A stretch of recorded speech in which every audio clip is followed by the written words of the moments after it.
Katamarayudu theatres వైపుకు దూసుకు రావడానికి రంగం సిద్ధమైంది. ఖైదీ నెంబర్ 150 మొదటి రోజు కలెక్షన్స్ ప్రపంచ వ్యాప్తంగా 47,7,00,000 గ్రాస్ వసూలు చేసి గత రికార్డులను బద్దలు కొట్టిన విషయం అందరికీ తెలిసిందే.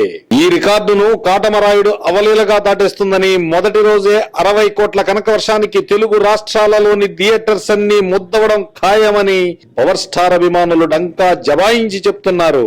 ఏంటబ్బా ఇంత కాన్ఫిడెంట్ గా చెప్తున్నారని సినీ పండితులు దీనిపై ఓసారి పరిశీలించి చూసి, నిజమే పవర్ స్టార్ అభిమానులు చెప్పే 60 కోట్లు సాధ్యమే అన్న అభిప్రాయానికి వస్తున్నారు సినీ మేధావులు. ఈ సినిమాకు కలిసి వచ్చే అంశం ఏంటంటే, సరిగ్గా ఖైదీ నెంబర్ 150 చిత్రం విడుదలకు ముందు ఉభయ తెలుగు రాష్ట్రాల్లోని థియేటర్స్ లో పెద్ద సినిమాలు లేక ఖాళీగా ఉన్నాయి. సరిగ్గా అలాంటి వాతావరణమే మార్చి 24వ తేదీ కూడా ఉంటుంది.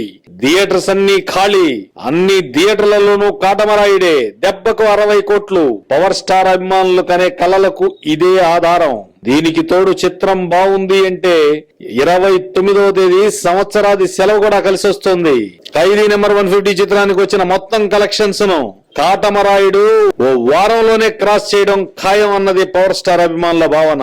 నిజమే, మొదటి వారంలో ఓపెనింగ్ డే కాక ఆదివారం సెలవు, బుధవారం సెలవు.